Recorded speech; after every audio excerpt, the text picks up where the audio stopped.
புதுச்சேரி ரெட்டியார்பாளைய பகுதியில் கடந்த மாதம் விஷவாயு தாக்கி 3 பேர் உயிரிழந்தனர். இந்த நிலையில் அப்பகுதிகளில் மீண்டும் விஷவாயு வெளியானதாக தெரிவித்து திரளான பொதுமக்கள் புதுச்சேரி விழுப்புரம் சாலையில் திடீர் மறியலில் ஈடுபட்டுள்ளனர். இது தொடர்பான கூடுதல் தகவல்களை நமது செய்தியாளர் ராஜ்குமாரிடம் கேட்கலாம். ராஜ்குமார், வணக்கம். என்ன நடந்தது? முழுமையான விவரங்களை பதிவு பண்ணுங்க.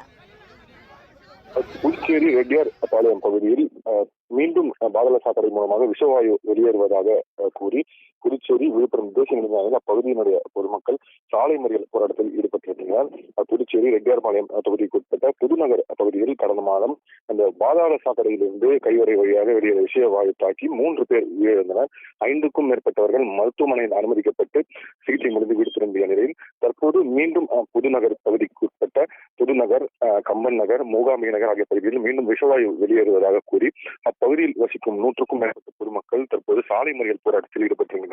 அதற்கு ரெட்டியார்பாளையம் பகுதியில் கம்பன் நகர் அருகே இருக்கக்கூடிய அந்த பிரதான சாலையில் தற்போது சாலை மறியல் போராட்டத்தில் ஈடுபட்டிருக்கின்றனர். இதனால் புதுச்சேரி விழுப்புரம் செல்லக்கூடிய போக்குவரத்து முற்றிலுமாக பாதிக்கப்பட்டிருக்கிறது. புதுச்சேரியிலிருந்து புதுச்சேரி வரக்கூடிய வாகனங்களும் அதேபோல் புதுச்சேரியிலிருந்து விழுப்புரம் செல்லக்கூடிய வாகனங்களும் கிட்டத்தட்ட 1 மணி நேரத்திற்கு மேலாக தற்போது முற்றிலுமாக பாதிக்கப்பட்டு நின்றிருக்கிறது.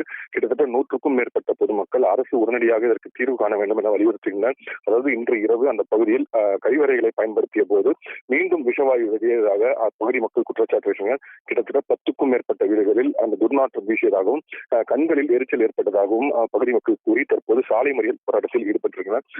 அதை தொடர்ந்து சம்பவ இடத்திற்கு வந்த ரெட்டியார்பாளையம் காவல் நிலைய ஆய்வாளர் முத்துக்குமார் தலைமையிலான போலீசார் தற்போது அவரிடம் பேச்சுவார்த்தை நடத்தியிருக்கின்றனர். கிட்டத்தட்ட அரை மணி நேரமாக காவல்துறை பேச்சுவார்த்தை நடந்தாலும் அரசு உடனடியாக இதற்கு தீர்வு கண்டாலே நாங்கள் இங்கிருந்து செல்வோம் என கூறி தொடர்ந்து அப்பகுதியில் உள்ள பொதுமக்கள் முன்னாள் சட்டமன்ற உறுப்பினர் தற்போது சாலையில் அமர்ந்து போராட்டத்தில் ஈடுபட்டனர். பொதுமக்களின் இந்த போராட்டம் காரணமாக புதுச்சேரி விழுப்புரம் இடையேயான அந்த போக்குவரத்து என்பது முற்றிலுமாக நிறுத்தப்பட்டிருக்கிறது.